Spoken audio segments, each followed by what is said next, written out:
नमस्कार। जया शो पे आप सबका हार्दिक स्वागत है। इस मंच पर हम लेकर आ रहे हैं एक से बढ़ के एक ऐसी दिलचस्प कहानियां उन प्रवासी भारतीयों की जिन्होंने भारत से बाहर जाकर अलग अलग देशों में अपना सफल व्यवसाय स्थापित किया है। आज हमारे बीच मौजूद हैं भारत के एक बहुत ही प्रतिष्ठित बिजनेसमैन जो इस वक्त चाइना में रहते हैं और वहां से अपने बहुत सारे भारतीय रेस्टोरेंट का बिजनेस चलाते हैं। चलिए बात करते हैं श्री देव राटूरी जी से और पूछते हैं उनके प्रवासी भारतीय जीवन यात्रा के बारे में। नमस्कार देव जी, इस मंच पर आपका हार्दिक स्वागत है। Welcome to the show.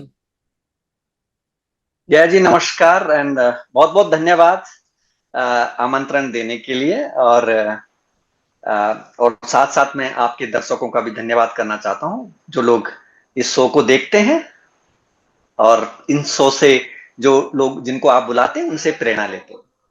Dev ji, ये बताएं हमारे दर्शकों को कि आप भारत में कहाँ से हैं और बचपन की कोई ऐसी घटना जिसने आपको इतना प्रभावित किया हो कि आज आप जो हैं आपको लगता है आप उस घटना की वजह से हैं। जय जी, मैं भारत में टिहरी गढ़वाल उत्तराखंड राज्य में एक डिस्ट्रिक्ट है, वहां का रहने वाला हूं मैं।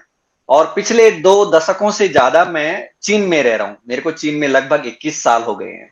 हाँ जी। अच्छा अच्छा। और रेस्टोरेंट बिजनेस में हूँ। और बचपन की आप कह रहे हैं कि जो एक घटना है, मैंने एक ब्रूस ली की एक फिल्म देखी थी, ड्रैगन। अच्छा उसकी लाइफ पे बेस्ड थी ये फिल्म। क्योंकि आप हांगकांग में हैं तो उन्होंने वहीं से सफर शुरू करा था, वहां से वो कैसे यूएस गए और उससे मैं बड़ा प्रभावित हुआ। और वो एक सबसे बड़ा कारण रहा मेरी लाइफ में, एक गेम चेंजर जिसको बोलेंगे, जिसने पूरा एक माइंडसेट चेंज करा कि कुछ जब कुछ भी कर सकता है इंसान। हाँ जी। आपकी बचपन की प्रेरणा ब्रूस ली से आई है। बिल्कुल बिल्कुल बिल्कुल। तो देव जी, आप बचपन में सोचते थे कि आप बिजनेसमैन बनेंगे या तब इरादे कुछ और थे? नहीं, तब इरादे कुछ और थे, क्योंकि मैं उत्तराखंड से हूँ। उत्तराखंड में अगर आप देखेंगे तो ज्यादातर लोग सब आर्मी में जाना चाहते हैं। मेरा भी सपना था कि मैं या आर्मी या पुलिस में। तो लेकिन हम लोग कर नहीं पाए, क्योंकि मैं एक बहुत ही गरीब फैमिली से, और फिर पढ़ाई कर नहीं पाया। हाई स्कूल तक की पढ़ाई करी बड़ी मुश्किल से, और फर्दर एजुकेशन नहीं कर पाया। तो जो मेरा सपना था फौज में जाने का, तो वो पूरा नहीं हो पाया। लेकिन किसी दूसरे माध्यम से वो पूरा हो गया, क्योंकि कुछ फिल्म्स में मैंने इस तरह के रोल्स करे हैं। एंड लेकिन जैसे जैसे आगे बढ़ते गए, फिर लगा कि नहीं, मैं कुछ बिजनेस कर सकता हूं। पर ये जब मैं until unless I was in India, तो वहां तक नहीं था। वहां तक यही था कि एक जॉब की सर्च में ही थे। जब चाइना आए तो फिर दिमाग में आया कि हाँ, कुछ कर सकते हैं। तो किस उम्र में आपने भारत छोड़ा और आपके शुरुआती करियर के दिन के बारे में बताइए। भारत छोड़ के आप कहाँ पहुंचे और वहां से कैसे आगे की आपकी जीवन यात्रा रही है? जया जी, मैं तो बहुत कम उम्र में, लगभग 15 साल की एज में मैं दिल्ली आ गया था, घर छोड़ के, गांव छोड़ के। और दिल्ली में मैंने सारे और जॉब करे, लाइक ड्राइवरी करी मैंने, और एक ऑफिस में काम करा मैंने, कंस्ट्रक्शन कंपनी के एक बिल्डर थे, उनके घर पे काम करा मैंने। और उसके बाद ब्रूस ली की जब फिल्म देखी तो लगा मुझे एक्टर बनना है। तो 1998 में मैं घर से भाग के बम्बई चला गया हीरो बनने। अच्छा तो मैं लगभग बम्बई में 1.5 साल रहा। मैं वहां पर मैंने मार्शल आर्ट्स सीखा। I am also brown belt. अच्छा अब बेल्ट तो नहीं रही, लेकिन ब्राउन अभी भी हूँ। अच्छा। और मैं पुनीत सर जी के साथ में रहा मैं लगभग 6 महीने, क्योंकि मेरे को एक्टर बनना था, लेकिन कोई अच्छा रोल नहीं मिला। और एक दिन मेरे को एक छोटा सा रोल दिया गया कि चलो तुम इसको जो है डायलॉग बोलो कैमरे के आगे। तो मैं बोल नहीं पाया, मेरे पैर कांपने लग गए थे। तो वहां अच्छा से फिर मैंने वापसी कर दी, वापस दिल्ली। मैं कहा जो कर अच्छा। रहा हूँ वही करता हूँ। हाँ जी। फिर मैंने दिल्ली में लगभग 1 साल मैंने मार्शल आर्ट स्कूल चलाया। फिर लगा कि क्योंकि ब्रूस ली की फिल्म देख के ना, मैंने लगभग ब्रूस ली की सारी फिल्म देख डाली, एक एक अच्छा करके। अच्छा और उतना जुनून कि मेरे को चाइना जाना है। तो फिर अच्छा किसी दोस्त ने रिकमेंड करा। उस टाइम संजन में एक पंजाबी नाम से एक रेस्टोरेंट हुआ करता था। 2005 में चाइना आने का मेरे को मौका मिला, एक इंडियन रेस्टोरेंट में एज ए वेटर। सो अच्छा that's how I started my journey. अच्छा अच्छा। तो उस ओ, टाइम में लगभग 26 साल का रहा हूं, 26 साल का। तो चाइना से शुरुआत हुई एज ए वेटर। बल्कि पहले हमने लैंडिंग ही हांगकांग करी थी। हम तो देखते ऐसा रह गया था, ऐसा लग रहा था जैसे किसी बॉलीवुड मूवी की तरह। एंड हांगकांग से वो फास्ट ट्रेन शंजन के लिए। बिल्कुल और फिर संचन में एक एज ए वेटर काम करा मैंने। अच्छा अच्छा। हाँ जी। तो आपने शुरुआत कोशिश की कि मैं फिल्म्स में जाऊं, और जब आपको लगा कि अब इसमें बात नहीं बन रही, तो फिर आपने सोचा कि अब चलो मैं चाइना जाता हूं। तो आप, हाँ जी। लोग ज्यादातर अमेरिका, इंग्लैंड ऐसी वाले कंट्रीज के बारे में इंडिया से सोचते हैं, क्योंकि मुझे लगता है थोड़ा चाइना में तो लैंग्वेज चैलेंज भी है। तो हाँ आप जी। आप कह रहे हैं कि आप ब्रूसली से बहुत प्रभावित थे, तो इसलिए आप चाइना गए। तो जब हाँ चाइना जी। गए तो आपने जाने के पहले चाइनीज सीखी? नहीं जी, मेरे को चाइनीज की एक शब्द निहाओ जो होता है नमस्ते, वो भी नहीं आता था। जैसे ही मैं चाइना आया रेस्टोरेंट में, और मैं पढ़ा लिखा भी नहीं था ज्यादा, क्योंकि मैंने हाई स्कूल तक पढ़ाई करी थी। इवन हमारे मैनेजर भी कह रहे यार, बॉस भी कैसे कैसे लोगों को भेज देता है, तुमको इंग्लिश आती नहीं है, चाइनीज तुमको आती नहीं, काम तुमने होटल में करा नहीं, एक्सपीरियंस है नहीं। पर ठीक है, क्योंकि मेहनत, फिर वो डर भी था यार कि मेरे को यहाँ रुकना है, काम सीखना है। जया जी, मैंने 6 महीने के अंदर चाइनीज भाषा बोलनी सीख ली। और सुन वाह। सुन के, कहीं स्कूल नहीं गया, काम करते करते मैं डायरी में नोट करता रहता था। हाँ जी। और छह वाह। महीने के अंदर मैं फ्लुएंट चाइनीज बोल, मैं, मेरे को लिखनी पढ़नी नहीं आती, but I can speak fluently. वाह। हाँ जी। मतलब ये भी शो करता है कि आपको लिखने पढ़ने बेशक आए ना आए, लेकिन अगर आप उस जगह में रहे जहां वो भाषा बोली जाती है, तो वो भाषा सीखनी आसान है। लैंग्वेज में इमर्जन बहुत जरूरी है। देखिए, मेरे बच्चे तो बिल्कुल हांगकांग में हैं, बिल्कुल। बचपन से मैंडरिन सीख रहे हैं, लेकिन हाँ हांगकांग में जी। कैंटनीज चलता है तो मैंडरिन बोल नहीं पाते। पर मुझे हाँ विश्वास है हाँ कि हाँ। किसी दिन अगर चाइना जाके रहेंगे तो शायद बोलना सीख जाएंगे, पर इमर्जन बड़ी जरूरी होती है। बड़ा बिल्कुल। इंटरेस्टिंग है आपका जर्नी। तो आप पहुंचे शेंजन। तो इस वक्त आप चाइना में कहाँ रहते हैं? इस वक्त कौन से जगह पे हैं? जी, अभी हम लोग सियान में बेस्ड हैं। सियान चाइना का सेंटर है, और अच्छा पिछले 13 सालों से मैं यहाँ रह रहा हूँ। मेरे को अच्छा। 21 साल हो गए लगभग चाइना में। तो वाह। शंजन में एज ए वेटर जॉब करी, फिर 2 साल बाद मैं बीजिंग मूव हो गया, एक जर्मन रेस्टोरेंट में रेस्टोरेंट मैनेजर बन गया। फिर एक अमेरिकन रेस्टोरेंट में मैं जनरल मैनेजर रहा 2010 में। उसके बाद मैं 2011 से 12 में एक हांगकांग की कंपनी है, साइटेक ग्रुप है, ओनर हम्म। हांगकांग से हैं, तो उनके साथ में as F and B operation director रहा। तो इस 7 सालों के दौरान मुझे लगा यार कि कल्चरल गैप बहुत ज्यादा है between India and China, misunderstanding बहुत ज्यादा है, and that need to be fill, someone need to come. तो बीइंग एन प्राउड इंडियन, मुझे लगा कि मेरे को एफ एंड बी का नॉलेज भी है, अभी अच्छा खासा नॉलेज हो गया, क्योंकि मैंने टॉप ब्रांडों के साथ काम करा, जो जैसे चाहे हो जर्मन रेस्टोरेंट हो, चाहे हो अमेरिकन रेस्टोरेंट हो, चाहे ऑस्ट्रेलियन हो। तो जब आप इस तरह के ब्रांड के साथ काम करते हैं, तो आपको पता चल जाता है कि यार कैसे प्रमोट करना अपने देश को। बिल्कुल। तो फिर, और कल्चरल गैप बहुत ज्यादा था, मिसअंडरस्टैंडिंग थी। कोई इंडिया को, इंडियन कुजिन को सही तरीके से रिप्रेजेंट नहीं कर रहा था। ऐसा नहीं कि रेस्टोरेंट नहीं थे, रेस्टोरेंट थे, but nobody was really like कि उस तरह से प्रमोट नहीं कर रहा था। अच्छा तो फिर अच्छा। दिमाग में आइडिया आया कि लेट्स डू समथिंग। फिर अब शुरू करें तो कहां से करें, क्योंकि पैसा इतना नहीं है। तो तो फिर जब आपको ये महसूस हुआ कि मार्केट में ये गैप है, कि सही ढंग से इंडिया हाँ जी। रिप्रेजेंट नहीं हो रहा, और कुछ मैं ऐसा करूं जो कि हाँ जी। भारतीय संस्कृति को, और जो भारत के ये डिलिशियस डिशेस हैं, इनको चाइनीज जनता हाँ अप्रिशिएट जी। करे, तो ये आइडिया तो आपको, और हाँ। आइडिया तो आपको यहाँ से आया, लेकिन ये आइडिया को इम्प्लीमेंट आपने चाइना जैसी कंट्री में किया कैसे? अब इसके बहुत सारे मेरे पास आपके लिए सवाल हैं। तो मेरा पहला हाँ सवाल जी। ये है कि आपने जब पहली, और आप कोई कुक भी नहीं थे, आप कह रहे हो, जैसे आप हाँ बेसिकली बिल्कुल बिल्कुल बिल्कुल। बिजनेसमैन बन के गए, और आप रेस्टोरेंट के बिजनेस में गए, और बिजनेस साइड में आपकी इंटरेस्ट और रुचि थी। ठीक है, उसके कारण आपने तमाम रेस्टोरेंट में काम किया, लेकिन इन हाँ रुचि जी। आपकी बिजनेस साइड में थी।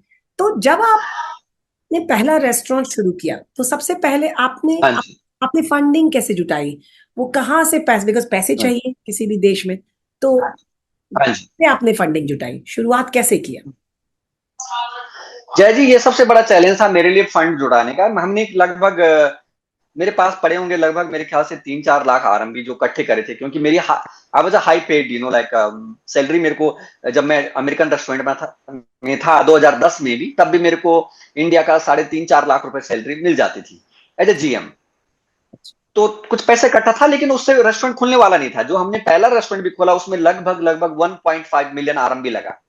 अच्छा मेरे पास तो सिर्फ 3-4 लाख रुपए, वन थर्ड भी नहीं है। तो एक अच्छा। दोस्त है मेरे, वो आईटी कंपनी में काम करते थे जापान में, मिस्टर राजेश जी। तो उनका भी आइडिया था यार कि कुछ प्रमोट करते हैं, मैं कुछ रेस्टोरेंट से कुछ रिलेटेड करना चाहता हूं। और तीसरा जो सबसे जो बैकबोन जिन्होंने मेरी हेल्प करी, वो थे ओनर जिनके पास मैं दिल्ली 10 साल तक मैंने काम करा, उनके पास में, उनके ऑफिस में। अच्छा। वो एक यादव जी हैं, Shri Ram Kumar Yadav ji, and he is like a father figure to मी।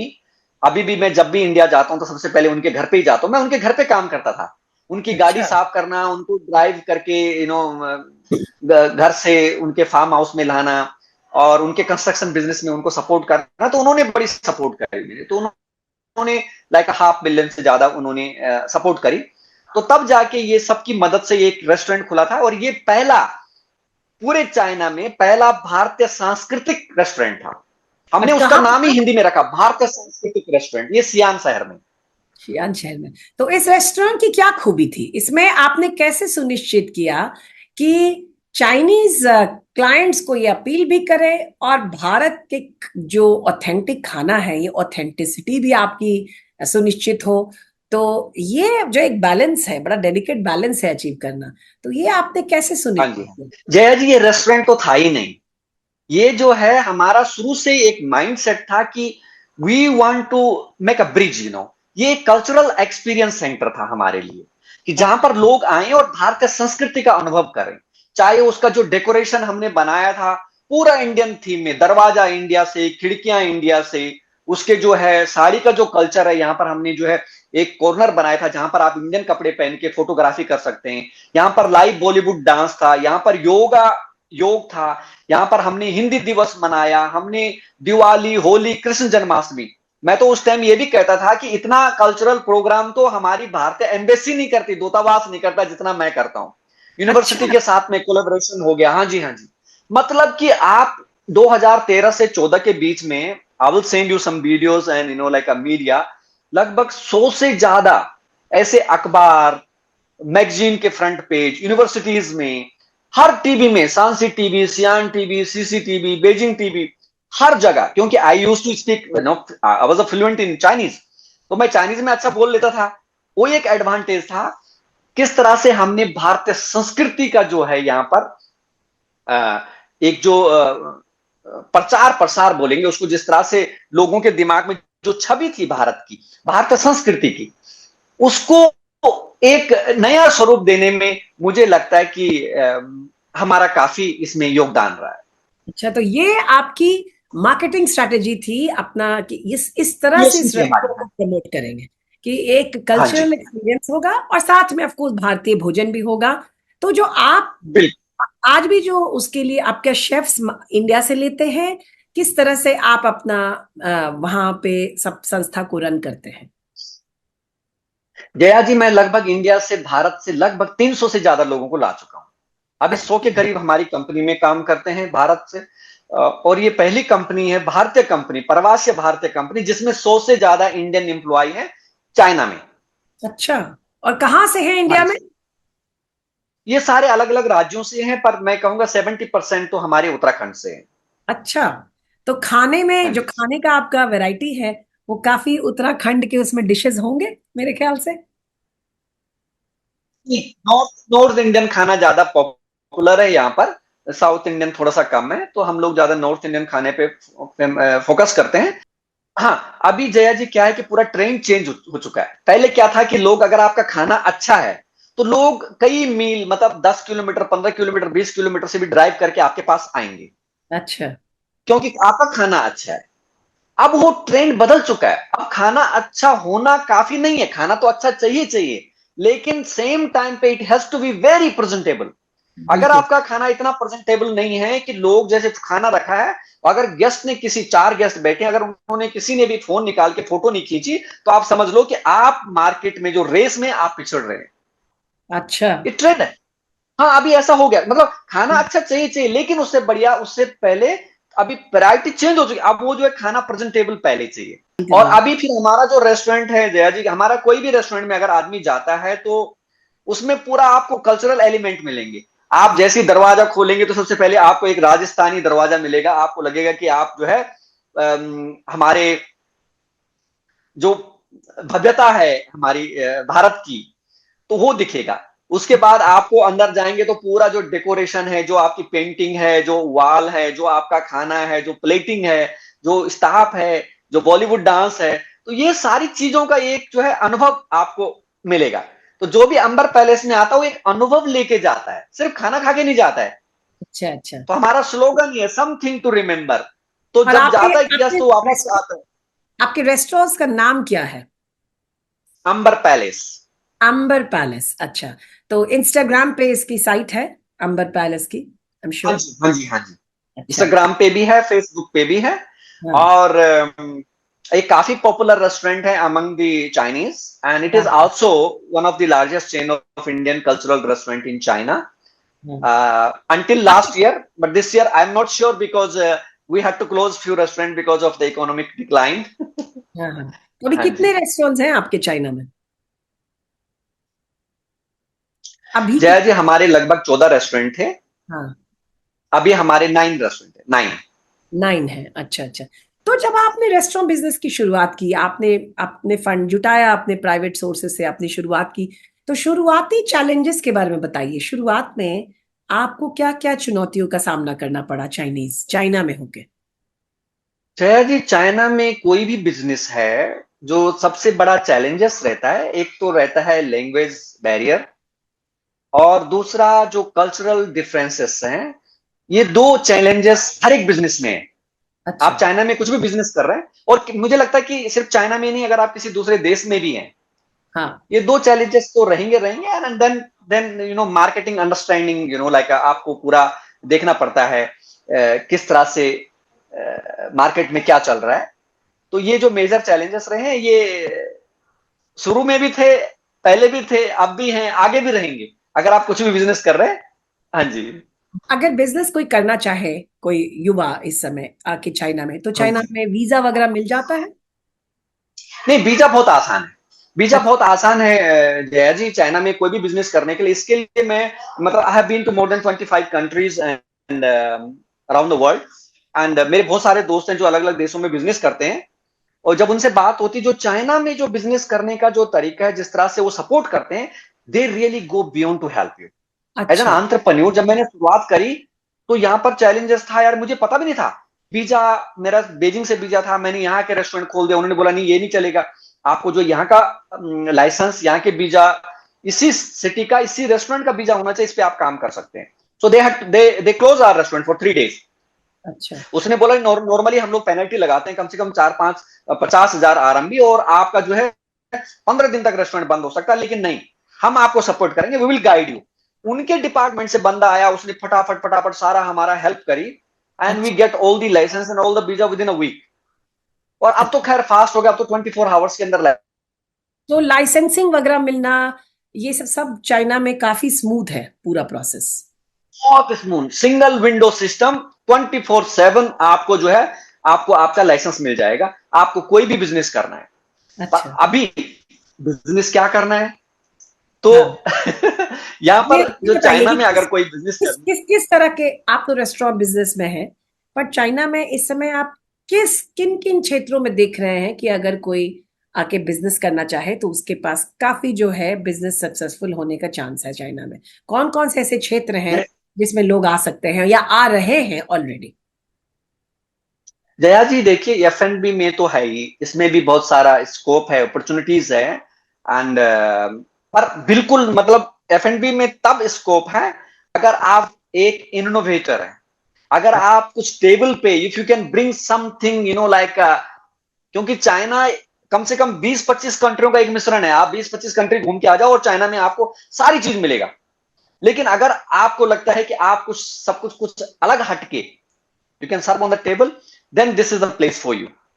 अच्छा यहां पर लोग एक्सेप्ट कर, नई चीजें हैं, आपको भीड़ लग जाएगी, वेटिंग चलेगी। अच्छा। दूसरा मुझे लगता है कि जो ट्रेडिंग सेक्टर है, आप देखते हैं पूरी दुनिया यहां आती है। आपको बिल्कुल। अपने देश में, आप किस देश से हैं, आपको क्या बिजनेस करना है, आना आपको चाइना ही है। अच्छा। भाई मैन्युफैक्चर जो चीज चाइना सस्ते में दे सकता है, वो पूरी दुनिया में कहीं नहीं मिल सकता है। मैंने देख लिया, आप कहीं भी चले जाओ। मैं इवन यूएस में भी गया, तो यूएस में मैं कुछ गिफ्ट ला रहा था अपने दोस्तों के लिए। मैं कहा मार्केट वार्केट में जो भी चीज उठा रहा हूं मेड इन चाइना। बिल्कुल। तो मैं कहा यार, तो ट्रेडिंग में भी बहुत सारा है, और अभी एआई में, जो एआई जो अच्छा। टेक्नोलॉजी है, इस पे अगर मुझे मतलब लोगों के पास जो टैलेंट, जो यंग माइंड है, इस पे चाइना के साथ कोलैब या चाइना के साथ में कुछ इस पे कुछ हो सकता है ट्रेड सेक्टर के अलावा। क्योंकि यहां से तो मैन्युफैक्चरिंग के मामले में तो यहां से आपको कुछ भी लाना है, कुछ नहीं करना, आपने यहाँ आओ, रिलेशन बनाओ, कंपनी खोलो और ले जाके प्रोडक्ट अपने देश में बेचो। बिल्कुल बिल्कुल बिल्कुल। तो अभी जैसे आप चाइनीज कंज्यूमर्स में, अभी आपने कहा कि इनोवेशन करना प्रोडक्ट की बड़ी जरूरी है। अगर किसी भी फील्ड में जा रहे हाँ हो जी, तो कुछ नया इनोवेट करके रहो, यानी कि मार्केट रिसर्च कीजिए, हाँ जी, प्रोडक्ट इनोवेशन कीजिए, नई हाँ कॉन्सेप्ट्स जी, कुछ हाँ लाइए। जी, तो क्या ये हाँ जी, नई ट्रेंड्स है चाइनीज कंज्यूमर की, ये आप एक नया ट्रेंड देख रहे हैं? क्योंकि आप तो इतने सालों से चाइना में हैं, तो हर देश का, अपने भारत में भी कंज्यूमर ट्रेंड्स बदले हैं। लोग बाहर ज्यादा हाँ जाना जी, पसंद करते हैं, और हाँ जी। लोन लोन लेके काम करने में लोगों को बहुत कंफर्ट है, पुराने जनरेशन के मामले में, जो युवा जनरेशन है। तो चाइनीज कंज्यूमर्स में आपने पिछले हम्म। कुछ सालों में क्या नया ट्रेंड देखा है, मतलब? देखिए, जो नई जनरेशन है ना, वो बहुत एडवांस है। उन्होंने पूरी दुनिया देखी है। जैसे पुराने लोग होते थे, जब मैंने रेस्टोरेंट खोला तो हमारा एक सीसीटीवी 4 पे एक डॉक्यूमेंट्री बनाई थी, सीसीटीवी 4 ने मेरी लाइफ के ऊपर। 2014 में मेरी लाइफ एक सीसीटीवी 4 जो इनका चैनल है, उसने एक डॉक्यूमेंट्री बनाई थी, foreigner in China, how to run a successful restaurant. आप यकीन नहीं करेंगे, वो जब डॉक्यूमेंट्री रिलीज हुई थी तो हमारे यहाँ कम से कम 15-20 लोगों की डेली लाइन लगी रहती थी। They wanted to meet me, और वो वही ऑर्डर कर रहे थे जो उसमें हमने दिखाई था, जो हमारा फेमस डिशेस थी। अच्छा। ठीक है, वो ट्रेंड बदल चुका है अभी। अभी क्या, हर दिन नई चीजें आ रही है, और जो नई जनरेशन है ना, वो बहुत ही ओपन माइंडेड है, आउट गोइंग है, उन्होंने दुनिया देखी है। तो उनको आप वो पुराने वाले सिस्टम से इंप्रेस नहीं कर सकते। You have to be really, like it has to be something new, creative, like चाहे वो प्लेटिंग हो, चाहे प्रेजेंटेशन हो, चाहे खाना हो, चाहे मार्केटिंग का आइडिया हो। अब वो जो सर्विस का है, जैसे पहले का जो ट्रेंड, पूरा पूरा चेंज हो चुका है, पूरा चेंज हो चुका है। हमने अपने आप को, जैसे पहले हम लोग टेक अवे पे उतना फोकस नहीं कर सकते, तो कोविड ने हमको सिखाया कि नहीं, सिर्फ जो है, आप वेट नहीं कर सकते गेस्टों का, you have to be very aggressive in marketing. अब क्या है कि हाँ। हर एक रेस्टोरेंट मार्केटिंग कर रहा है, अब कौन टॉप पे है। तो हर डिफरेंट लेवल के चैलेंजेस हैं अभी, वो वाले चैलेंजेस नहीं है। फिर कट कॉस्ट में, पहले क्या होता था कि हमारे एक रेस्टोरेंट में 6-6 शेफ होते थे, और 6 शेफों को भी लगता था कि सर नहीं, कम पड़ेंगे। आज वही काम हमारे 2 शेफ कर लेते हैं, अच्छा। क्योंकि that's how, that's Covid taught us. Covid में हमने देखा कि यार, मेनू को थोड़ा सा और सिंप्लीफाई कर दो, सिंपल कर दो, बिल्कुल यूनिक डिश रख दो, पूरी तैयारी पहले से कर दो।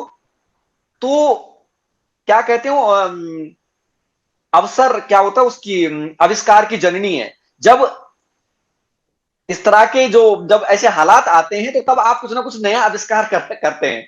तो हमने भी हाँ। बहुत कुछ सीखा। अभी हमारा वही, जो 6 लोग काम करते थे, वही काम 2 लोग कर लेते हैं, और आराम से कर लेते हैं, 2 या 3 लोग। अच्छा अच्छा। तो ये बताइए कि आप F&B का बिजनेस तो आपने सेटअप कर लिया है, बड़े इसको आप सही ढंग से पूरे चाइना में चला भी रहे हैं। आपके 9 हाँ जी, हाँ जी। रेस्टोरेंट हैं अलग अलग शहर में। पर अभी आपसे बात हुई तो ऐसा मुझे लगता है कि आप F&B के अलावा आपके और भी इंटरेस्ट हैं और बिजनेसेस हैं। तो ये जो आपको फिल्मों में रुचि थी, तो आप इस जर्नी को भी चाइना में आगे ले जा रहे हैं, उस दिशा में आपने क्या किया है? Jaya ji, I was so lucky that in 2014 में हमारा एक चंगदू में एक रेस्टोरेंट था, बड़ा प्यारा सा restaurant, and it was also my biggest failure. I will talk later about this. अच्छा। एंड एक डायरेक्टर आया, उसने बोला यार मैंने ये रेस्टोरेंट बड़ा प्यारा बना है, मेरे को ना एक छोटा सा एक सीन है इसमें, ये एक्टर जो है, he fall in love with Indian Bollywood dancer and then owner greet and. तो मैं कहा यार, मेरे को याद आ गया वो 1998, जब मेरे पैर कांप रहे थे कैमरे के आगे।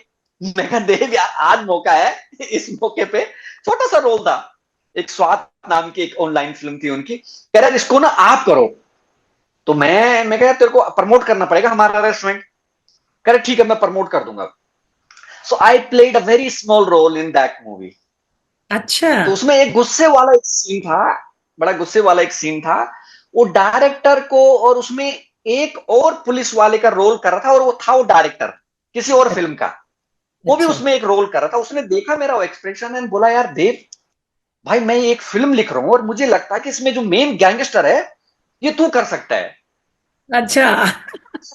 Ah, that's how the journey started. I played that small role, and then I played very next film. I become a main gangster. And Jaya जी, अभी तक मैं लगभग 45 से भी ज्यादा चीनी फिल्मों में और टीवी ड्रामा में काम कर चुका हूँ, अरे वाह, अरे वाह। तो आपकी कोई अपनी इंक्लूडिंग कंपनी है? टू। अपनी कंपनी है इस फील्ड में, कि आप दूसरे दूसरे प्रोडक्शन हाउसेस के साथ जुड़े हुए हैं? हाँ, मैं फ्रीलांसर हूँ, फिर दूसरे प्रोडक्शन हाउस के साथ में जुड़ा हूँ मैं। और हाँ। इसमें मैंने दो हांगकांग के मूवी स्टार के साथ काम करा, एक एंडी लो से, अच्छा। युदफा is very famous, you know, most famous in China. And दूसरा चांग जिंग जो है, जिसने इप मैन में काम करा था, ही इज अच्छा। Also, his wife is very famous, she was a miss universe और क्या थी वो हांगकांग में।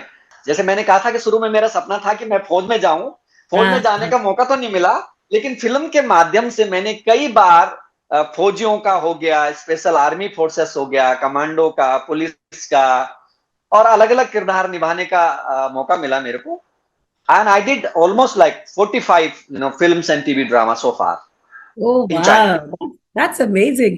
बड़ी इंटरेस्टिंग है कि कैसे आप अपने बिजनेस के साथ जो आपका पैशन है उसमें भी आप इतना जो है उसको भी सही दिशा में चाइना में ले जा पा रहे हैं। तो कमिंग बैक टू फेलियर या चुनौती जिसको बोलते हैं, तो जब आपने इतनी सक्सेसफुल बिजनेस चलाई, तो आपका, आप अभी आपने बोला कि वो चेंगडू का रेस्टोरेंट आपका फेलियर था, तो उसके बारे में बताइए कि आप कहाँ चुनौती आई, कौन सी चीज ऐसी है जो अब आपको लगता है कि शायद आपको नहीं करनी चाहिए थी, या एक तरह से वो एक सजेशन भी होगा एक युवा के लिए कि अगर वो आए और आपके जैसा बिजनेस लॉन्च करना चाहे तो उसे इन बातों को ध्यान में रखना पड़े, फेस जया जी, करना। क्या होता है कि I was growing very fast. आप देख सकते हैं मेरी जो जर्नी रही है, from waiter to general manager.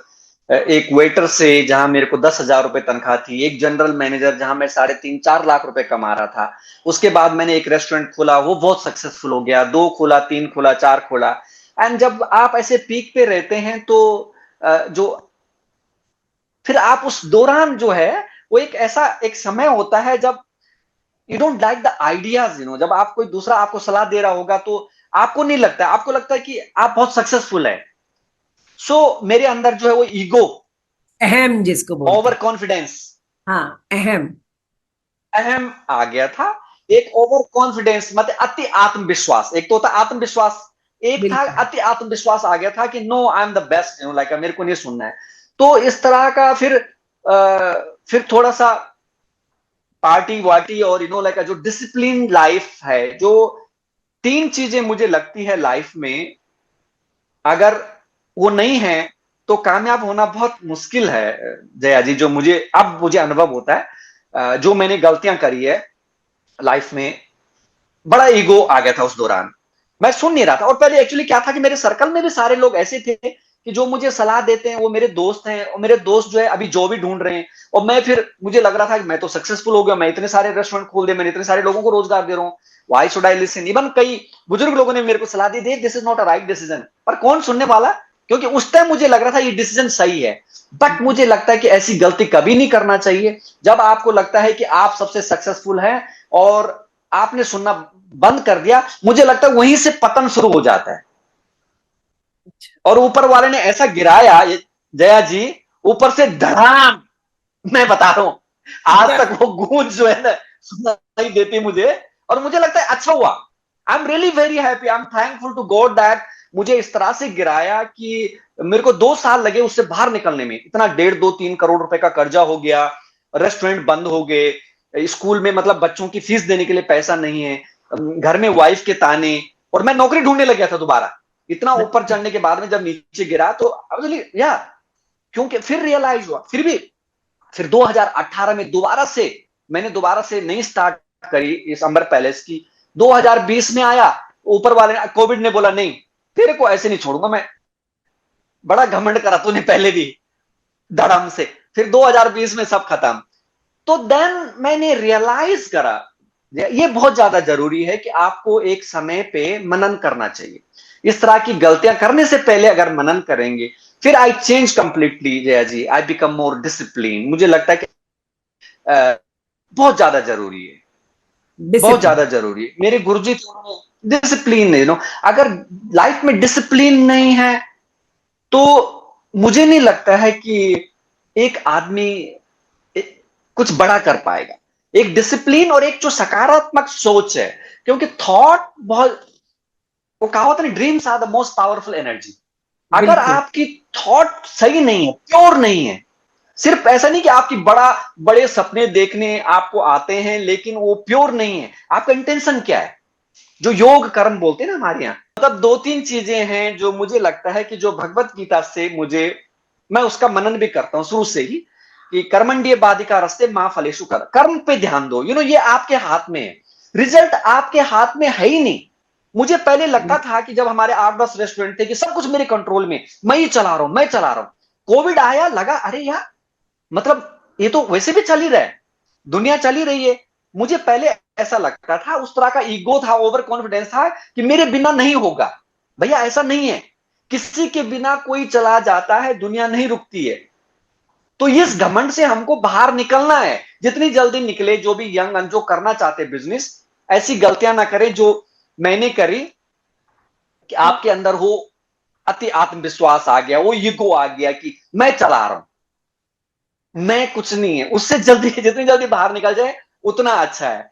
तो खैर मुझे बहुत संघर्ष करना पड़ा, ऊपर नीचे, रोलर कोस्टर तरह की लाइफ रही है। तो 2020 के बाद दोबारा से हमने रीस्टार्ट करा, एंड और बहुत कुछ सीखा। और हमारी तो दूसरी बात है कि मैं, हमारे शुरू से एक, जो हमारा जो हमारी जो संस्कृति जहां से हम आते हैं, वो मैं हमेशा कहता हूं, अयम निजम परोवेति गणना लघु चेतसाम उदार चरित्रा नाम तो वासुधैव कुटुंबकम। उस तरह की परंपरा से जब हम आते हैं, उस तरह के जो विचार हमारे मन में रहते हैं। और तीसरा मुझे लगता है जया जी, जो आगे बढ़ने के लिए बहुत ज्यादा जरूरी है, वो है कैरेक्टर। मुझे लगता है ये बहुत, सबसे, इन दोनों में से आप डिसिप्लिन हैं, आप आगे बढ़ेंगे, आप विजनरी हैं, आप और आगे बढ़ेंगे। लेकिन आगे बढ़ने के बाद आप कितने समय तक उस पे टिके रहेंगे, ये आपका कैरेक्टर तय करेगा। वो क्या करना चाहता है, कितनी दूर तक सोच सकता है, वो वहां तक जा सकता है। ये मेरा अपना पर्सनल एक्सपीरियंस भी रहा है, इतनी ठोकर खाने के बाद में कई बार जब तो हाँ जी। आप चाइना में रह के अपने आप को भारत की संस्कृति से कैसे जुड़ा रखते हैं? कैसे सुनिश्चित करते हैं कि सब कुछ जो है, जो दिशा में आपकी सकारात्मक सोच है और जो आपकी विजन है, ये आप अपने आप को भारत से किस तरह से, ठीक है कि आप ये सांस्कृतिक चलाते हैं, ये तो बहुत बड़ा अपने आप में एक दिशा है जो आपको रोज ही हाँ जी। भारतीय संस्कृति से जुड़े रखती है। पर उसके अलावा कुछ और करते हैं, किसी और चीज में रुचि है जो आपको भारतीय संस्कृति से जुड़ा रखता है? हाँ जया जी, मैं तो, हम तो हर दिन ही भारत को जीते हैं, उसी तरह से रहते हैं, अपनी संस्कृति की तरह। मेरा हमेशा का शुरू से ही रहा है शेड्यूल, क्योंकि मार्शल आर्टिस्ट रहा हूं, तो सुबह उठने की आदत तो शुरू से रही है 5-6 बजे, क्योंकि मैं 9-10 बजे सो जाता हूँ। सुबह उठता हूँ तो फिर मेरा 1 घंटा ध्यान मस्ट है। मैं घर से बाहर निकलता ही नहीं हूं तब तक, जब तक मैं 1 घंटा बैठा नहीं। अच्छा। ध्यान करना, पूजा करना, और बहुत सारे हम कल्चरल एक्टिविटीज करते हैं, तो उसमें काफी समय जाता है। और यहाँ पर बहुत सारी जैसे यूनिवर्सिटीज हैं जिसमें मेरे को बोलने का मौका मिलता है, बुलाते हैं यहाँ पर लोग। कुछ हम सांस्कृतिक कार्यक्रम हो गए, चाहे हिंदी दिवस हो गया, हमारे त्योहार इतने ज्यादा होते हैं। आपको बहुत भली भांति आप भारतीय संस्कृति से चाइना में तो जुड़ा रखते हैं, पर अब आप हमें हाँ बताइए जी। कि आप ये जितना कुछ भी कर रहे हैं, रेस्टोरेंट का बिजनेस हो, आप चाइनीज फिल्म्स में भी जा रहे हैं, भारत को अलग अलग दिशाओं में चाइना में प्रमोट कर रहे हैं, इसके अलावा आप भारत को कैसे योगदान दे रहे हैं? एक प्रवासी भारतीय में होने के नाते चाइना में रह के आप भारत को, अपनी मातृभूमि को किस प्रकार योगदान देते हैं? देखिए, मैं इंडियन कल्चर और कुजिन के माध्यम से हमारी जो भारतीय संस्कृति है उसको एक ग्लोबल लेवल पे प्रमोट कर रहा हूं। अच्छा। और आप देख रहे हैं, अगर आप देखेंगे, पिछली बार मैंने एक वीडियो भेजी हमारे कॉन्सुलेट जनरल को कृष्ण जन्माष्टमी की, जिसमें कि 100 से ज्यादा लोग हैं, उसमें आधा से ज्यादा चाइनीज हैं, फॉरनर हैं, और सिर्फ 90 लोग बाहर देश के, 10 लोग भारतीय हैं। और अच्छा। कृष्ण जन्माष्टमी का एक वीडियो बनाया हमने, आधा किलोमीटर, यही सियान शहर में। एक अच्छा। इंडियन पवेलियन है हमारे रेस्टोरेंट में, यहाँ मनाया। उनको यकीन ही नहीं हुआ कि ये चीन में हो रहा है। अच्छा। और दूसरा जो मुझे लगता है कि जिसपे मुझे प्राउड होता है कि जिस किसी ने भी, मैं 300 से ज्यादा लोगों को ला चुका हूं यहाँ पर, उसमें से कम 50 ऐसे देव क्रिएट कर दिए हमने जिन्होंने यहां काम करा है, क्योंकि उनको पता है कि किस तरह से हम भारतीय संस्कृति का किस तरह से प्रचार करते हैं, किस तरह से हम उसको प्रमोट करते हैं दुनिया में। तो वो लोग हमारे यहां अगर किसी ने काम करा एज ए वेटर, तो मैं गारंटी के साथ कह सकता हूं वो कहीं भी चाइना में एज ए मैनेजर, एक बहुत अच्छा मैनेजर काम कर सकता है, क्योंकि वो सिर्फ यहां काम नहीं सीखता है, वो पूरी भारतीय संस्कृति उसको अच्छा। कैसे प्रमोट करना है वो हम अच्छा। सिखाते हैं। और अगर किसी ने एज ए मैनेजर हमारे यहां काम करा है, तो मैं कहता हूं कि डेफिनेटली वो एक भारत का ब्रांड एम्बेसडर है। अच्छा। क्योंकि डे वन जब हम उसको यहां बुलाते हैं, हम उनके साथ बैठते, तो मैं पर्सनली बैठता हूं उनके साथ में, और मैं उनको समझाता हूं कि भैया आप जब भारत में थे, भारत में आपका नाम देव हो सकता है, राज हो सकता है, जो भी नाम है एक्स वाई जेड, आप ब्राह्मण हैं, क्षत्रिय हैं, आप पंजाबी हैं, आप उत्तराखंड से हैं, आप यहां से वहां से, यहां आने के बाद ये आपकी आइडेंटिटी हो गई खत्म। अभी कोई नहीं जानता आपको। अभी आप रिप्रेजेंट कर रहे हैं भारत को। आप अच्छा करोगे तो भारत का नाम होगा, आप गलत करोगे तो भारत की बदनामी होगी। तो आप अपने आप को ये मान के चलो, आप एक ब्रांड एम्बेसडर हो, आप भारत को का प्रतिनिधित्व कर रहे हैं। आप टाइटल्ड नहीं हो भाई सरकारी, लेकिन आप अपने आप को एक एम्बेसडर मानो। तो इस तरह से हम ट्रेन करते हैं उनको। मैं 50 से ज्यादा अपने तरह, अपने से भी अच्छे लोगों को, ऐसे लोगों को प्रमोट कर चुका हूं। अब वो पूरे चाइना में अलग अलग जगह जॉब कर रहे हैं, तो भारत का ही प्रतिनिधित्व कर रहे हैं। उनको पता है कि बिल्कुल। भारतीय संस्कृति को कैसे प्रमोट करना है। तो ये भी बिल्कुल। एक बहुत बड़ा योगदान है, जिसमें मुझे लगता है कि हालांकि हमने पैसा नहीं कमाया, लेकिन हमने अपनी संस्कृति को इस तरह बिल्कुल। से इस लेवल पे प्रमोट करा है कि लोग जानते हैं। अगर आप अंबर पैलेस में, जो रेस्टोरेंट में फील्ड में है स्पेशली, तो अगर आप उनसे पूछेंगे तो किस तरह से हम लोग भारतीय संस्कृति का प्रचार प्रसार करते हैं, आप देखेंगे। मतलब कोई यूनिवर्सिटीज होगी, आपका मैगजीन हो गया, हर एक प्लेटफॉर्मों पे आपको मिलेगा। दिवाली होगी, होली होगी, हिंदी दिवस हो गया, योग दिवस हो गया, धूमधाम से मनाते हैं हम। अच्छा। अच्छा। ये तो आप हाँ बिल्कुल जी। मोदी जी जो चाह रहे हैं कि प्रवासी भारतीय करें, बिल्कुल आप हमारे प्रधानमंत्री के जो बताए हुए शब्द हैं, बिल्कुल उन्हीं का ही आप पालन करेंगे। बड़ा अच्छा चीज कर रहे हैं मोदी जी। सभी प्रवासी भारतीयों को उन्होंने कहा है कि आप भारत के ब्रांड एम्बेसडर हैं और आपको भारत को प्रमोट करना है, तो ये बहुत ही खुशी हुई सुन के। पर आप भारत के अंदर भी कुछ कर रहे हैं इस वक्त? हाँ जी, भारत में मैंने अभी पिछले साल पहला प्रोजेक्ट है हमारा, एक होटल खोला हमने। इट्स अ अच्छा। 3 star category hotel with 36 rooms and one rooftop Chinese restaurant है। क्योंकि चाइनीजों का भी बहुत कर्जा है यहाँ पर। इतना भारतीय संस्कृति को प्रमोट करने में उन्होंने जो योगदान दिया है, तो मेरा भी फर्ज बनता है कि वापस उनकी भी संस्कृति को इंडिया में प्रमोट करें, वो मिसअंडरस्टैंडिंग खत्म करें। तो वहां पर वाह। हमने एक चाइनीज रेस्टोरेंट भी खोला है। हमारे होटल का नाम गुड़गांव में चाइनीज में भी लिखा है। गुड़गांव में एक होटल खोला हमने अभी, एयरपोर्ट के नजदीक ही है, और अच्छा। अंबर पैलेस नाम से ही है, क्योंकि यहाँ भी अंबर पैलेस है तो वहां पर भी अंबर पैलेस है। अच्छा। और यहाँ पर बहुत सारा आप देखेंगे, यहाँ पर मीडिया मेरे को मॉडर्न मैसेंजर के नाम से दे गिव अ टाइटल, इस silk route ambassador, modern messenger. हमारी जो संस्कृति है, सभ्यता है, वहां से हम लोग, है ना, इतनी सुंदर से इसको प्रमोट करने की जरूरत है, लोगों को बिल्कुल। बताने की जरूरत है। और वो तभी होगा, एक आदमी से नहीं होगा, सिर्फ प्रधानमंत्री जी के कहने से नहीं होगा। हमको as an individual, proud Indian, every Indian, need to put the effort बिल्कुल। टू बिल्कुल। Promote our culture. वेरी मेरा गुड। अपना एक वो है, फाउंडेशन है, रतुड़ी फाउंडेशन। तो उसके अंडर में मैं बहुत सारे सोशल वर्क करते रहते हैं। And I don't talk about this because then you know नेकी कर दरिया में डाल। पर गांव से मैं लगभग सारे बच्चों को लेके आ चुका हूं यहाँ पर। अच्छा। हमारे गांव से हर एक घर से एक बच्चा है यहाँ पर चाइना में। और हमारे अच्छा। गांव की तरफ जब भी कोई जाता है ना, तो सारा पूरा गांव एक ही कलर में, 36 फैमिलीज हैं, पूरे मकान है, सारे गांव ऐसा लगेगा बिल्कुल ब्लू कलर में, ब्यूटीफुल। क्या बात है, ये मैं डाल रही हूँ अपने शो पे, ये जो आप बोल रहे हो। और स्कूल का भी मैंने, हमारे स्कूल का भी ना, हमने स्कूल में पूरा चेंज करवाया, लाइटिंग, पेंट, कलर, जो क्या बच्चों को जो भी बात है। सामान। हाँ। जया जी, चाइना में तो मुझे बहुत सारे अवार्ड मिले हैं, लगभग 20 से भी ज्यादा अवार्ड होंगे।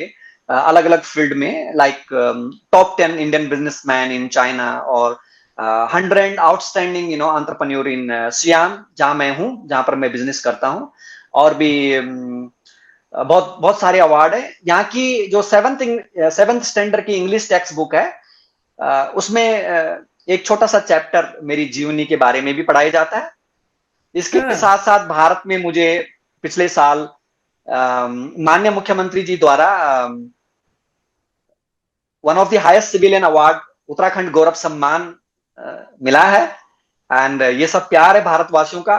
साथ साथ मेरा हमेशा से सपना रहा है कि मैं अजीत डोभाल, जो जेम्स बॉन्ड है हमारे, उनके साथ एक पिक्चर हो जाए। और प्रभु की इतनी बढ़िया कृपा रही कि पिछले साल उनके हाथों मुझे हिल रत्न अवार्ड भी मिला है।